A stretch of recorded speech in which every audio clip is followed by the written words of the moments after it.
nueva edición de Mujeres que leen y escriben.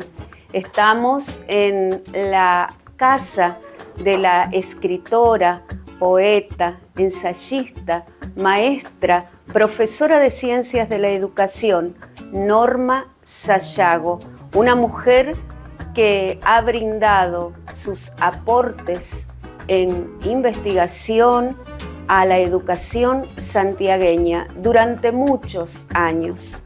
El manual cuarto grado de Santiago del Estero, la revista Nuevos Caminos, con las que han trabajado muchas maestras en la provincia.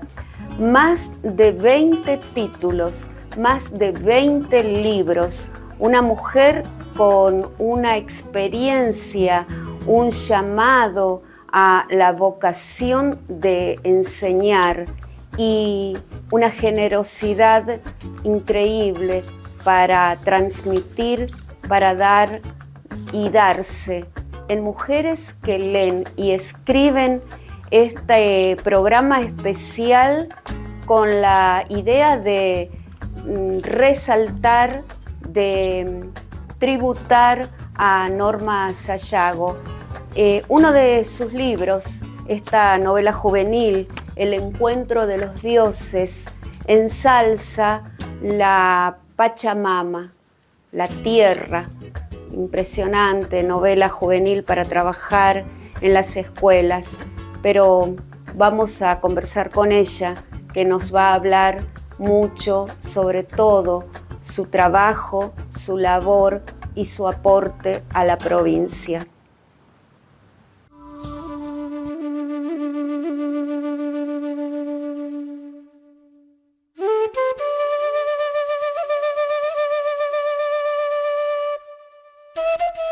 En el encuentro de los dioses, la Pachamama cuenta que al principio era la luna la que tenía mayor claridad, pero mientras subían con el sol juntos al cielo, el muy envidioso le echó un puñado de cenizas en la cara, y desde ese día quedó la luna del color con el que la conocemos.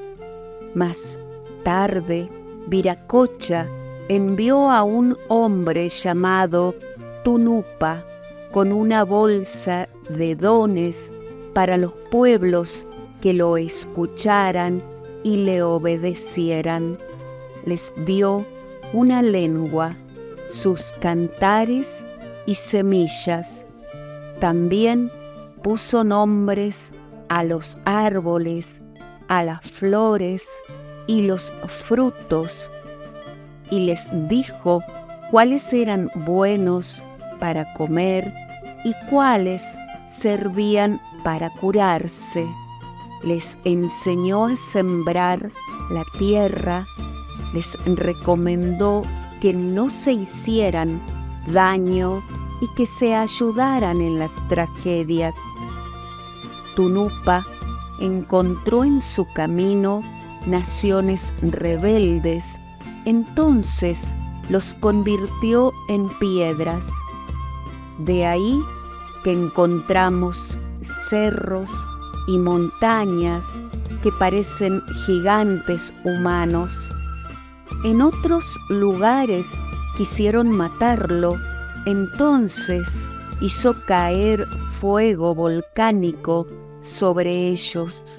Un día, Tunupa decidió regresar a su mundo celestial, pero antes les predijo las cosas que iban a suceder. Iban a venir gente de otro lugar, les iban a decir que eran viracochas, pero no debían creerles. Eran invasores. Cuando terminó su premonición, les regaló el báculo de la sabiduría y se fue directo al mar.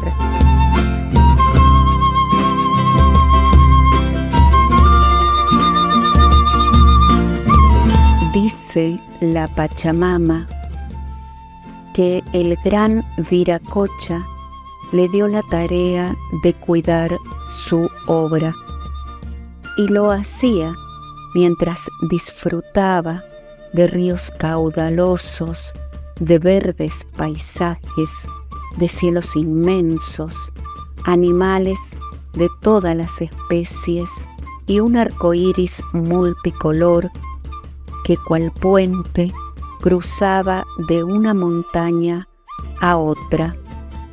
Yo regalaba mis frutos a los hombres, mi calor, mis fuentes de luz, mis aguas esplendorosas, mis cielos azules. Ellos me agradecían y me cuidaban. Yo era la madre protectora, la madre del amor, y ellos me reconocían y respetaban. Después se transformaron. Nació la intolerancia, guerras, persecuciones y muerte. Se aniquilaron entre ellos y también a los brotes verdes. Así fueron desapareciendo infinidad de especies.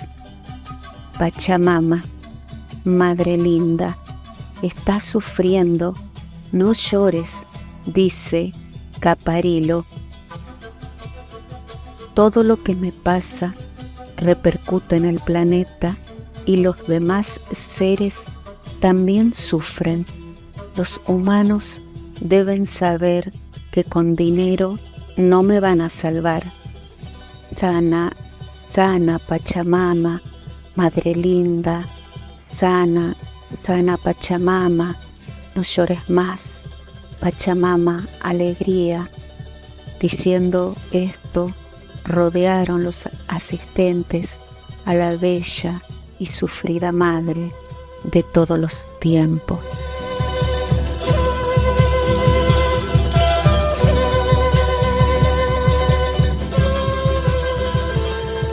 Para mujeres que leen y escriben desde la casa de la escritora, de la historiadora, investigadora, ensayista, poeta, educadora, la profesora Norma Sayago, agradecidos de que nos hayas recibido acá y que podamos mantener una conversación que nos lleve a conocer tu labor, tu trabajo de tantos años, Norma. Buenas tardes. Buenas tardes, el gusto es mío recibirlos en mi casa. Bueno, es muy importante todo tu trabajo y me parece que conocer cómo es que nace, cómo es que viene desde la niñez esta idea de escribir, este gusto por la lectura. En la familia. La familia. Yo creo que es muy importante que los padres lean. Mi mamá no leía, pero leía mucho mi papá. En una poesía que escribo hace poco, recordándolo, digo libros como panes, ¿no? Traía en su valija llena, en esas valijas de cartón que se usaban antes, en vez de traernos golosinas, nos traía libros. Pero libros que conseguía en subastas, ¿no? Libros en las mesas de libros que hay en las grandes ciudades. Y bueno, los autores importantes que hemos leído, porque mis hermanos también son muy lectores y se han criado en ese ambiente familia, el mundo infantil, el villique no nos faltaba. Claro. ¿No? Entonces, pues, capaz que nos faltaba, no sé, no comida, pero alguna cosa más de comodidad, así, pero libros nunca nos han faltado. El libro es un objeto preciado entonces en la familia de Norma Sayago. Exactamente, recién me doy cuenta, ¿no? Claro. Me doy cuenta que había ahí un elemento importante que estaba y que estaba a nuestro alcance. Los libros que, como éramos 6 hermanos, los libros que había y que los más chicos no entendían, nosotros les leíamos. Y todavía me acuerdo los libros que leía mi hermanita.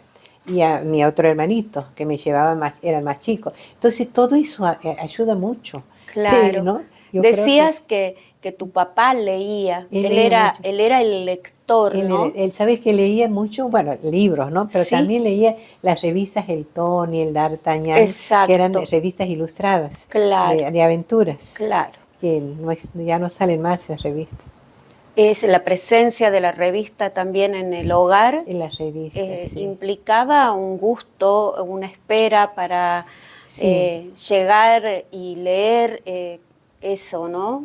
Y después nos hace más estudiosos, te digo. Además había otra cosa. Recuerdo que había concursos de preguntas y respuestas en las escuelas. Entre las escuelas, yo he vivido en Fernández mi infancia, ¿no? Entonces, entre escuela a otra, había este concurso, nos reuníamos en una escuela y venía un supervisor y él nos tomaba. Ahora no van los supervisores a la escuela, no toman lecciones a los chicos, nada. Y nos preguntaba, entonces a mí, como siempre estaba preguntando cosas en el aula, la maestra me mandaba. En 2 o 3 oportunidades representaba el aula a mi grado. Entonces, ¿qué nos regalaban? ¿Qué era de regalo si salíamos bien en las preguntas? Libros. Teníamos libros como Aquellas Mujercitas, ¿te acuerdas? Claro. Luis Alcott, creo Luis que era. Alcott, Sí, Mujercitas. Mujercitas. También Sí, había 350 poesías para niños de Editorial Vigil, de Constancio Vigil, el compilador. exacto. O sea, te estoy hablando de los autores de esa época y leíamos todos. Yo traía el libro y todos leíamos en casa, ¿no? Y habré aprendido cantidad de poesías, de memoria, Los Qué Siete Chanchitos. importante. Lo leíamos y a la noche, como no teníamos televisor, no tenían ninguna pantalla, no existía. No teníamos teléfono para jugar, jugábamos a quién recitaba poesías o quién leía más adivinanza, nos decían. Se desarrollaba Esos todo juegos infantiles, mira el lenguaje, el y era lenguaje, una alegría, ¿no? De una contarnos alegría. cuentos, en las Sí, rondas de cuentos, no solamente entre niños, también con los adultos. sí. Decías esto de tu papá y pienso en esta escritora, en Laura de Betach, que dice que en otro tiempo el hombre era el encargado de la escritura, era el encargado de la administración y la mujer era lectora, pero lectora que De lo que él gozaba, producía. claro, y que Que- gozaba del consenso social, o sea, Ajá. leía en las parroquias, leía Sí, en las escuelas, sí. pero a veces estaba impedida de leer, por ejemplo, cuestiones de literatura como los folletines, la fotonovela, Novelas, sí. decíamos Sí, también, de las novelas de amor. No, claro, las novelas no. No, nosotros sí leíamos porque ya había pasado, supongo, esa época, claro. ¿no?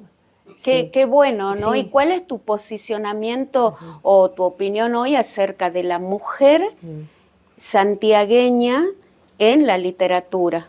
¿Evolucionó? Ay, sí, Sí, muchísimo. Mira qué felicidad que estoy viviendo en esta época, gracias a Dios, porque, bueno, mira, Belgrano, como te decía, que creaba escuelas y decía que eran escuelas para niños y niñas, pero las niñas tenían que aprender a surcir, a bordar, ¿no? A levantar el ruedo de los vestidos, pero no a leer porque se iban a y escribir, porque tenían miedo que se comuniquen con sus novios. claro, Entonces la un idea. concepto muy antiguo, Sí, ¿no? Pero que dicho por una persona tan importante, digamos, decía, bueno, pero él es producto de su época. Y es así lo que se es. decía. Lo mismo que te quiten esa novela hermosa, aunque sea de amor, mejor si es de amor, porque el amor nos trasciende en toda la vida del ser humano. No, no es época, no, que esto no. Esa censura no existe ahora. Hay más libertad. Y también en el papel de la mujer que ha ganado ese espacio, pero con muchísima lucha, ¿sabes? Intensas luchas hasta la muerte, sabemos. Entonces ha logrado que tengamos nosotros en Santiago del Estero un buen nivel de mujeres ejecutivas. Pienso en la ministra de Salud, pienso en la senadora Sí, que nos claro, representa, claro, pienso en la intendenta de la claro. ciudad capital, en este momento se me están ocurriendo mujeres Sí. nos están gobernando con una maestría Sí. que está a nivel del hombre, no digo más ni menos, ¿no? Porque cada uno tiene sus atributos. Pero bien, mira qué espacio que hemos ganado. Claro que sí. Y sin decirte las mujeres que investigan, las mujeres que producen libros, las mujeres que dan cátedra, que enseñan, en todos los órdenes. Exacto, la mujer ha He ganado todos los trabajado espacios. por ganar esos espacios Sí, y gozamos de la claro, libertad exactamente. para leer, para escribir, para estudiar, ¿no? Sí, entonces yo en ese sentido agradezco vivir esta época. Es una época muy linda para la mujer. Todavía falta muchísimo también, ¿no? Isabel Allende, que es una de mis favoritas, Sí, escritoras favoritas, eso dice, ¿no? Ella también está contenta de esta época, pero también dice sí, falta. Yo creo que falta en la mujer esa consideración respecto al género, ¿no? sí, Pero ese es otra, sí, hay que tratarlo en otro momento, hay que tratarlo bien porque eso también es educación, también es educación. no, es educación del hombre, no del hombre, porque hay que dominarse emocionalmente, por eso ocurren todos estos casos de violencia y todas esas cosas. Y también no perder la idea de que hay un Dios. Es Sí, importante la idea de Dios, ¿no? En la persona. Sin religión, sin fanatismo, nada. Decir, mira, esto es así porque existen reglas y son reglas universales sí, y esas reglas hay que cumplirlas. Eso tiene la escuela tradicional, las reglas, ¿no? O sea que nosotros rescatamos de lo de antes tal cosa, pero nos quedamos con esto porque esto es más, ¿cómo te puedo decir? Más sincero. es más Porque nos sincero. obligaban a veces a cumplir un rol que no queríamos. Este es más sincero. Nosotros tenemos la libertad ahora de poder leer lo que queremos, estudiar lo que queremos y formarnos también como seres humanos sin esa prescripción de decir, mira, vos este es tu lugar, te quedas ahí. No, me quedo donde corresponde, donde quiero. Claro. ¿Y cómo nace tu vocación por la escritura, tu trabajo de escritora? Claro, mira, siempre uno dice, de chico escribía, sí, escribía, tengo un cuadernito de poesía de amor a los 16 años que lo conservo ahí. Sí, uno escribe, porque la mayoría de los chicos escribe, hace cuentos, poesías, les gusta escribir, nos gusta escribir, ¿no? Pero realmente donde uno se forja como escritora es con la docencia. Cuando hace los versitos para que los chicos aprendan y reciten, porque no encontramos a lo mejor uno que se adapte a las necesidades del currículo. Entonces hacemos un versito o armamos una obrita de teatro con los chicos y como que ahí lo Se tenemos. perfila, Ejercitamos, no, ejercitamos. porque no tenemos tampoco mucho tiempo, ¿no? Esa práctica no es intensiva. Cuando nos jubilamos, yo estoy por todas las etapas, de niña, en ejercicio de la docencia y de jubilada, tenemos todo el tiempo del mundo. ¿Qué Sí. vamos a hacer? Vamos a escribir lo que sabemos. Nuevos Caminos, la revista con tanto éxito, un aporte importantísimo en el área educativa, ¿cómo surge? Y surge del aula, surge justamente, y es una producción colectiva. Quizás la idea ha sido mía o de dos o tres, o decir vamos y hacemos, ¿no? Sí, pero las que han realmente puesto su experiencia han sido las maestras que nos han mandado su trabajo de aula. Las maestras, te digo, porque primero empezó en la escuela primaria en Fernández con un grupo de docentes de la escuela Máximo Victorio, donde era asesora pedagógica, y del IFE de 3, que era profesora de práctica y residencia. Entonces, con los Sí, alumnos de práctica y con el grupito de maestras que practicábamos en el aula un método que se estaba poniendo de moda en ese tiempo, en los años 89, 90, y después siguió todo el 90, que es psicogénesis de la lectoescritura. psicogénesis. ¿Te acuerdas? Sí, Hacíamos una experiencia en el jardín Y entonces tenemos un libro que está allá, que se llama El cuento que cuentan los chicos de jardín y primer grado, con la psicogénesis, ¿no? Y bueno, ese libro lo mostrábamos a los padres, íbamos a los cursos con esos libros, y digo, ¿por qué no hacer una revista? Y hacemos una revista que salió 5 números, que se llamaba Psicogénesis de la Escritura. Pero justito estábamos ya llegando a los años 92, 3, bueno, 2, los festejos de los 500 años del descubrimiento de América, que nosotros Sí. decíamos, no, nada que festejar. Era como que estábamos Es cierto. comulgando en un mismo sentimiento, Es cierto. porque nosotros privilegiamos lo regional. Entonces decíamos, mira, nos han descubierto y nosotros que no estábamos hace posiblemente 30.000, 40.000 años, aunque fuera 6.000, bueno, no importa. Entonces, todos esos cuestionamientos nos veríamos de la mano de Emilia Ferreiro, porque era gente que no solamente pensaba en el método para que aprenda a leer, sino había todo un contexto ideológico. No era solamente el método, no, estábamos en los años 90.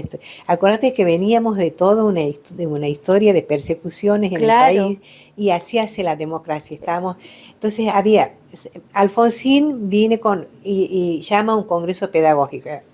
A los 10 años, del 83 al 93, ya estaba cantado que había necesariamente que salga la ley. Sí. Y sale la ley 24.195, la ley federal, y ahí empieza el fervor de la capacitación. ¿Y quiénes capacitaban? Nosotros que estábamos en los profesorados. Yo trabajé también en la Escuela de Perfeccionamiento Docente. No sé si recuerdas, era una escuela que dependía de la provincia y que trabajaba con los supervisores. Entonces, a la par del supervisor, trabajábamos para capacitar en esta nueva ley, de todos los niveles. Ley federal. En la ley federal.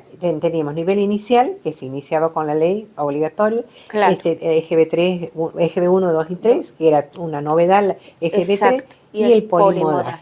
Y desde los profesorados, desde la formación docente. Entonces, ¿qué pasaba? Todos los trabajos que hacíamos y todas las experiencias innovadoras convergían en un lugar que se llamaba Revista Nuevos Caminos. Claro. Ahora, ¿cómo hacemos nosotros? Tampoco tenemos dinero para hacer. Iniciativa privada, iniciativa de maestros. ¿Qué hacíamos? Teníamos un poco de dinero, entonces nos fiaban en la imprenta El Liberal y nosotros íbamos pagando. Faltaban revistas, hacíamos 500, otros 500, y llegaron a editarse cada número 1.000, 1.500, Claro. 2.000 revistas. Claro. Y teníamos kioscos del interior que repartían. Era una revista muy democrática, porque por primera vez los maestros rurales tenían un material de trabajo que era fruto de las discusiones de los cursos. O Sí. sea, era todo un lindo circuito que se había Sí, armado, todo ¿no? un campo de investigación. Sí, los supervisores trabajaban Sí, con nosotros, claro. de primaria, todo Claro. de primaria, ¿no? Realmente ha sido una linda época. Por eso cuando cuento en 30 años de escuela rural, ese librito, cuento los 30 años que incluye la ley federal. Porque para mí existe la ley federal, para mí no es que ha desaparecido, porque la ley 26.206 Sí. tiene toda la ley federal, salvo el sistema educativo que vuelve al anterior, Claro. anterior de la ley. Nada más, después todo, Sí. la ley de financiamiento educativo que viene después, la capacitación de docentes, los recursos, todo sigue como la ley federal. Nada más que le sacaron el tercer crítico complicadísimo, mucho más para zonas rurales, ¿no? Exacto. Que se complicó ahí más todavía en Santiago, porque en Santiago adoptan inmediatamente, otras provincias no habían adoptado el sistema educativo de la ley federal. Santiago adoptó. Sí. ¿Entiendes? Bueno, ahí está en el libro, lo Sí. cuento. Bueno, es largo, pero me encanta porque yo lo he vivido. Claro que sí, claro. Entonces por eso me empiezo a Entiendo, apasionar, sí que, porque las discusiones que se armaban, ¿no? Y lo que hemos visto después nosotros, escuelas que se cerraban porque no tenían alumnos, los chicos no tenían dónde ir, cómo ubicar el séptimo grado. No había. No había Claro, séptimo en el campo. no había. No había, porque tenía que haber una continuidad con el tercer ciclo. Exacto. Séptimo, Las octavo y noveno. complejidades. Tenía que ir, los 3 años tenían que ir a un solo lugar, eso quiere Claro. decir. Y no había cómo hacer ahí en esa escuela rancho o una escuela precaria. Y tampoco cómo llevarlo al chico. exacto. Bueno, pero eso pasó en Santiago, en la capital también, Claro. porque eran escuelas impactadas y la escuela normal, que tenía varios barrios de toda la zona sur, no tenía los chicos porque se quedaban en la casa de los chicos. Claro. No, ¿cómo van a venir a la escuela normal esos chicos? Sí. No querían venir de su Así lugar. es. Bueno, todo eso, hay un trabajo que hicimos porque yo estudié después un postítulo en investigación educativa. Y eso investigamos también. Hay un trabajo que hicimos esa época, y que lo he puesto, el nombre está ahí en el libro, donde hablamos el problema real, porque nosotros lo hemos vivido, que ha existido con la Ley Federal de Educación. Sí, está en este libro, Sí. 30 años de escuela rural primaria, análisis histórico, pedagógico, sobre sus tendencias desde el marco legal hasta sus prácticas, 1992-2022. Es un tesoro este libro. En la historia de la educación Sí, santiagueña, sí, sí. pero en ese lapso de 30 años, ¿no? Sí. Pero tangencialmente ubico cómo viene la escuela desde la época de la colonia. Sí, es Sí, muy... como algún recorrido hasta es muy llegar rico, a nuestros días. Y el manual, también está el gran aporte, ¿no? Sí. Manual de estudio para nivel primario, Santiago del Estero, 4º grado, Sí. autora Norma Sayago. Mira, terminada la etapa esa del fervor por la ley federal y la capacitación, Sí. Después vamos bajando como los decibeles porque empieza a ya instalarse el sistema Exacto. educativo, ¿no? Entonces terminamos esa etapa, como todas las etapas. Además no era una cosa que nos habíamos propuesto como un proyecto con objetivo, que aquí terminó, era como se iba dando las cosas. Y bueno, se estaba terminando esa etapa porque cada uno volvía a su lugar. Y entonces yo llego a una etapa de jubilación, Sí. ¿no? Entonces digo, intuitivamente quiero quedarme en las aulas, pero ¿cómo hago si yo soy maestra de vocación? Maestra, no profesora, maestra de vocación, porque soy de las últimas camadas de la escuela normal. Sí. Entonces, ¿cómo hago para estar en la escuela? Voy a las escuelas, porque llevaba material de catequesis de Editorial EDB, Don Bosco, y me doy con que las maestras no tenían con qué material trabajar, porque los libros que venían de Buenos Aires eran muy lindos, pero no tenían material sobre la provincia. Entonces digo, ¿y por qué no hacemos nosotros? ¿Y con qué plata? Bueno, ahí entonces armamos un grupo de Nuevos Caminos donde éramos 12 personas y durante los 12 meses del año aportábamos 100 pesos. Entonces teníamos 1.200 por mes. Esos 1.200 iba a parar para la impresión de un libro de cada una. Cuando me tocó a mí en la ronda, le dije, ¿me pueden dar toda la plata ustedes? Sí, claro. No quiero hacer 100 libros, quiero hacer 1.000. ¿No? Para ir a las escuelas con la cartilla, que es esa rosita que está allá, Santiago del Estero, 4º grado. Sí. Y bueno, me fui, me faltaron, por supuesto, no, porque ellas también me ayudaron a vender en las escuelas y salió 2.000 libros la primera camada con el grupo, ¿no? Con ayuda del grupo. Una vez que tenía ya hecha la inversión y ya un pequeño capital, entonces con eso, guardado el capital para el año siguiente, se fueron haciendo las otras ediciones. Un ¿Sí? material que todavía, todavía anda en las escuelas. está circulando, Sí. que lo tenemos, Sí. y que nos parece también un tesoro, ¿no? Tan claro para trabajar. Te puedo decir cuál es el secreto. A ver. Te digo cuál es el secreto. Sí. El secreto está en aquí. Yo soy profesora, yo soy maestra, te he dicho. He enseñado, mira dónde he enseñado. Hoy estaba recordando y digo, le voy a comentar a Nancy. Mi primera actuación como maestra ha sido en una escuela de Villa Jiménez, departamento Río Hondo, Sí. en la escuela número Pedro Longallo número 5, en el año 69. Sí. Mira vos, ¿no? En tu lugar, Exacto. en tu pago. En mi pago. Bueno, Sí. entonces soy maestra, ¿verdad? Amo a los niños, pero soy profesora en ciencias de la educación. Entonces, ¿qué les enseñaba a los alumnos del profesorado, cuando era profesora de práctica? Hacer planes de clase, siguiendo un programa, ¿verdad? Bueno, el asunto es que los maestros necesitan un material que sigue el programa, que sigue ese orden. ¿Dónde está el programa? Está en el diseño curricular jurisdiccional. Claro. Entonces vos tienes que respetar el programa prescripto y sobre eso hacer 1000 actividades o cambiarle las actividades, pero el programa existe, contenido. Después vinieron los contenidos, los núcleos Los núcleos. Sí, de aprendizaje prioritario, pero en realidad siguen siendo núcleos, ¿no? Y hay un poquito más de libertad con la nueva ley, la ley nacional, pero de todas maneras la idea es ayudar al maestro, porque es una guía. Vos ayudas al maestro y le ayudas al niño. Es una gran guía. Claro, y siguió una época en que también en la escuela pedían un tipo de planificación T, donde se trabajaban con capacidades. Sí. Entonces empecé a hacer las actividades que respondían a los 3 dominios, ¿no? Sí. De la conducta. Entonces hacía eso y decía, entonces cuando la directora le pide a la maestra ya tiene preparado su texto, su actividad, su clase para el día. Claro, aparece también otro libro muy usado, yo los tengo también, calendario escolar, donde nos ofreces también, además de efemérides, un acto, una representación. Sí, siempre pensando en el docente, qué más hace falta, qué necesita. Sí.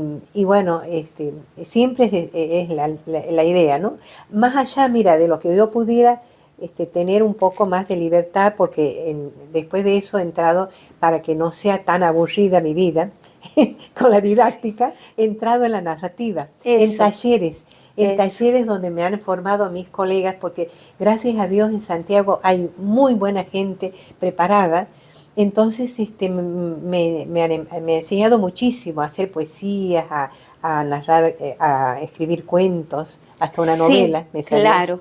Entonces he aprendido, después de jubilada he aprendido más que la cátedra. Porque después aparece en tu escritura ya lo literario, ¿no? La poesía, las novelas, lo último, Tiaguito, Sachamanta. Porque estoy preparada con una diplomatura en literatura infantil, juvenil, que seguramente vos sabes por el programa que hemos tenido, porque has hecho la misma diplomatura, y es conocer los autores, ¿no?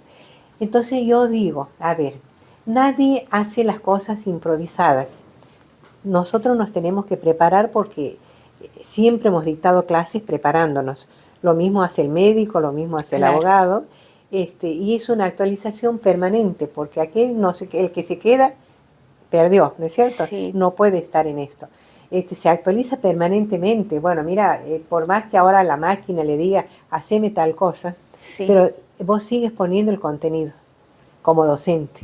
Así es. O sea que el docente nunca va a desaparecer, el libro tendrá otros formatos, otros soportes, pero va a estar porque alguien detrás va a hacer el contenido. La máquina le tienes que dar, para que ella te elabore un plan de clase, le tienes que dar el contenido. Bueno, entonces todo eso es fruto, esto no es una improvisación, es de una persona que se ha preparado para esto. Si tengo un premio en poesía, es porque me he preparado para hacer poesía. Y si tengo un premio de la faja de honor de SADE, ¿no? Sí. Por eso te digo premio, no porque tenga muchos premios, simplemente me presento y bueno, por ahí hay un jurado que le interesa, que le gusta, y es porque me he preparado para hacer una poesía, una novela infantil juvenil, que es aquella del encuentro de los dioses. ¿Ves? Donde trabajás todo el simbolismo de las culturas originarias. Claro, es como si fuera una mitología. Entramos a la mitología. Claro.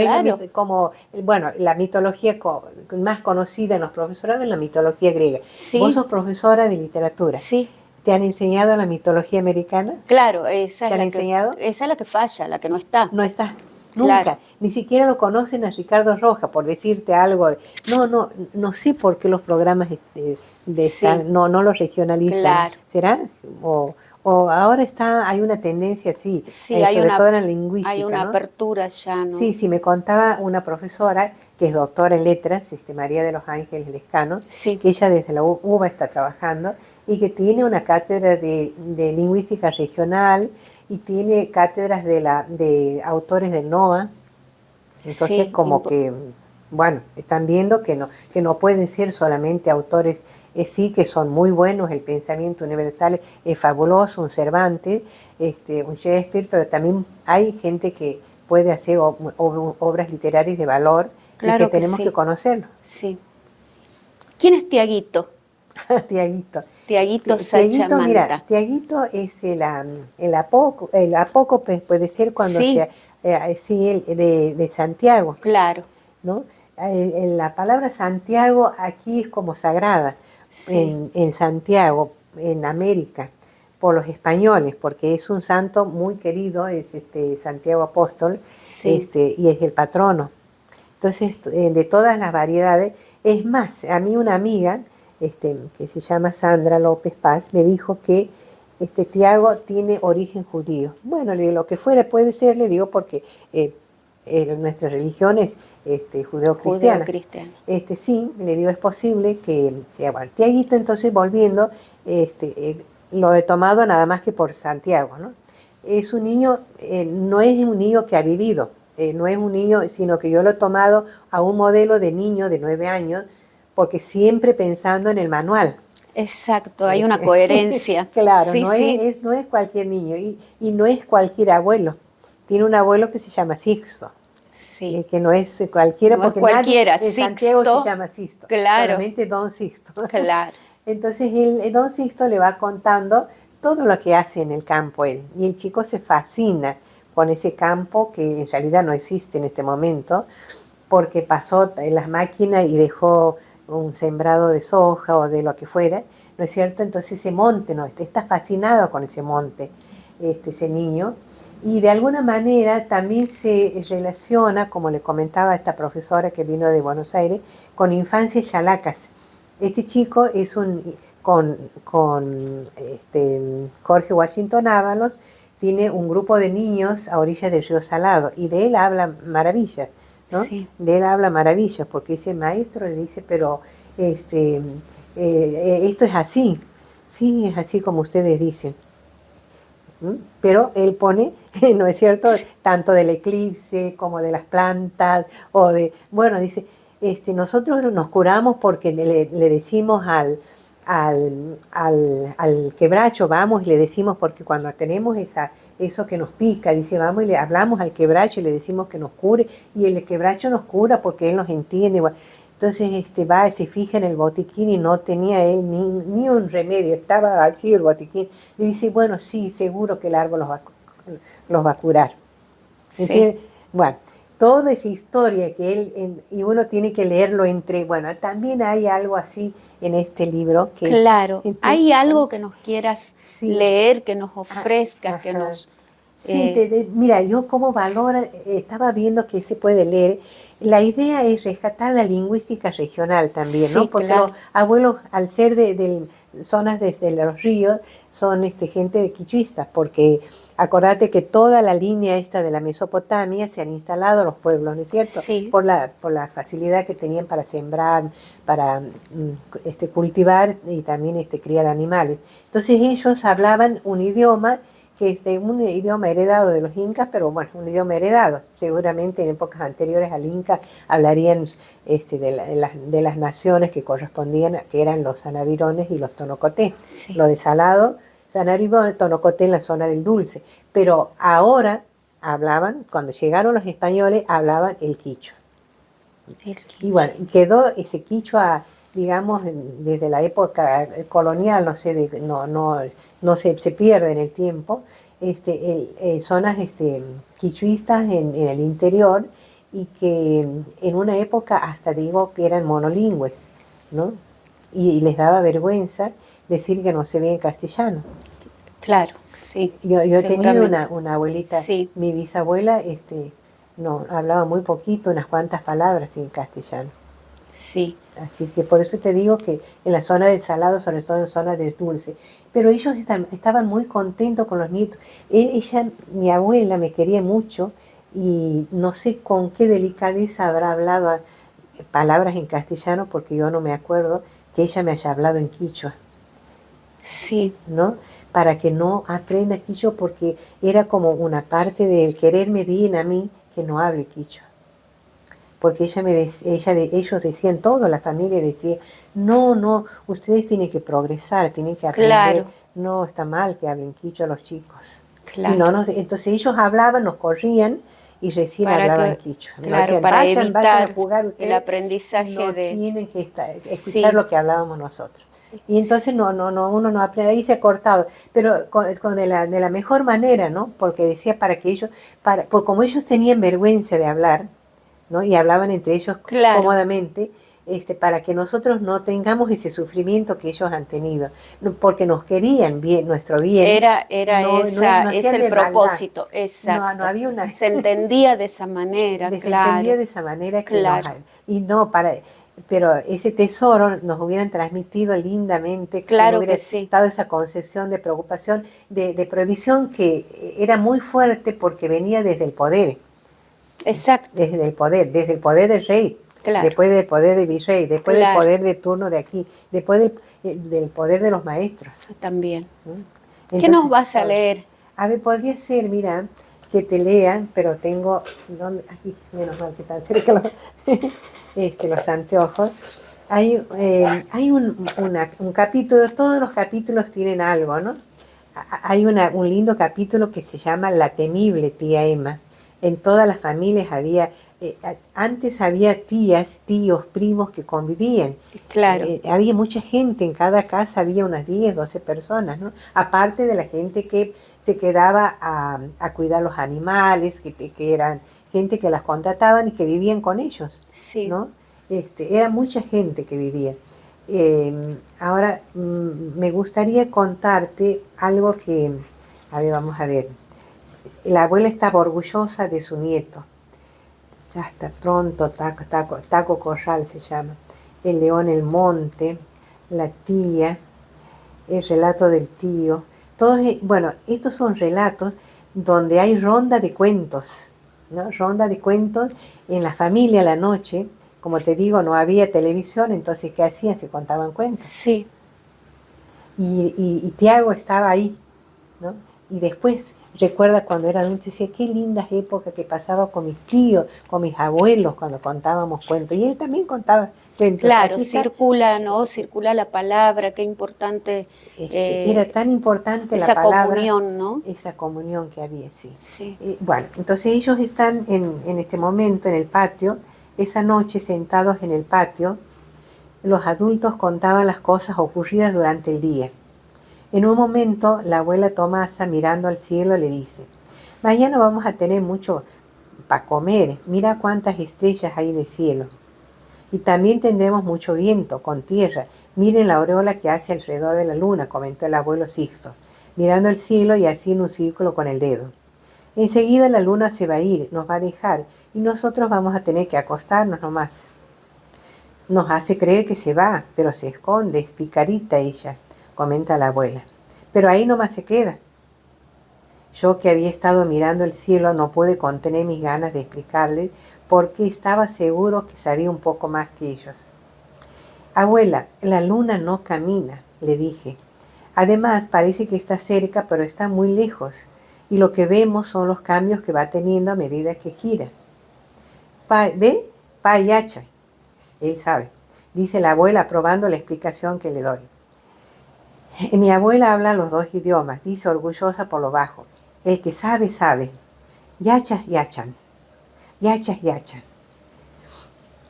Antes creían que la luna y la tierra estaban quietas y que era el sol el que se movía. Prosigo.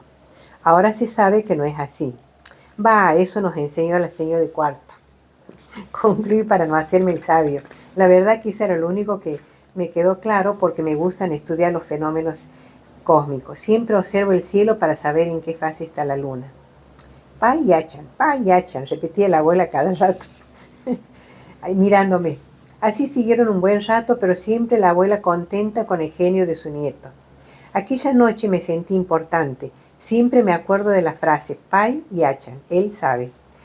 Guardo estas palabras como un tesoro porque eran un elogio para mí. También decidí pedir a mis primos que me enseñen un poco de quichua. El conocimiento no ocupa lugar, dice siempre mi padre, que es un buen lector. Aprenderé quichua. Aunque pensándolo bien, no con mis primos, mejor diré a tía Serafina que me enseñe. Ella es muy buena. Los changos son muy bromistas y me hacen decir cosas para reírse, como aquella vez que les pregunté cómo se decía, yo soy un tigre bravo. y ellos me dijeron, no kakani tuyo ashkota. Yo le repetí para memorizarlo hasta que la Serafina vino. ¿Sabes qué estás diciendo? Yo soy un perro flaco. Meque se despansaba de la risa. Cuando la tía Serafina le recriminó por burlarse de mí, Meque y Rica se hicieron los tontos.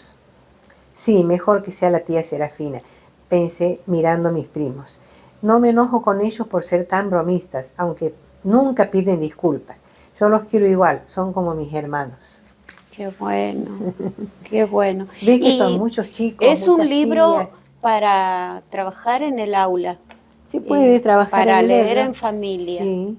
Sí. Y con capítulos cortos, todo es un episodio, ya sean los cuentos que se cuentan o lo que le pasa al niño, ¿no? Y después al último, él queda tan impactado que empieza a recordar momentos en que ha vivido en el campo. Qué hermoso. Y las cosas que le ha enseñado su abuelo Sixto. Su abuelo Sixto. Muchas gracias, Norma. Bueno. Muchas gracias. Estamos más que felices de tener este registro en el programa Mujeres que leen y que escriben, y tenerte ha sido la verdad que muy importante para nosotros. Y a mí me hace muy feliz contar las cosas que hago, porque la hago con mucho cariño. Claro que sí. Porque aquí no hay una especulación que valga. Y te digo lo último, ¿no? Algo que creo que somos de esa generación, nosotros docentes, que hacíamos las cosas porque nos gustaba hacer, ¿no? No había ninguna especulación de nada, y decíamos, hago lo que me gusta y encima nos pagan. Porque, es verdad, Claro. no había reclamo a nadie, Sí. ¿no? Era el gusto y lo que alguien llamaba también como una vocación de El servicio. llamado. Una vocación como de servicio. Sí, sí. Estábamos muy contentas como Sí. mujeres de hacer ese trabajo. Y yo lo seguiría haciendo hasta el final, porque Piaget decía qué lindo es ser niño hasta el final. Y yo voy a, parafraseando a Piaget, voy a decir Sí. qué lindo es ser maestra hasta el final. Felicitaciones. Bueno. Muchas gracias. Hoy me desperté más mujer, abrí mis alas al sol. Ojalá que lo entiendas, porque hoy abrí mi cajón, me sentí más feliz. Espero que comprendas, porque hoy quiero que veas en mí un horizonte cardinal como en una veleta. Porque soy más de 1000 mujeres a la vez, vete dando cuenta de lo que soy. Porque soy más de 1000 mujeres a la vez, vete dando cuenta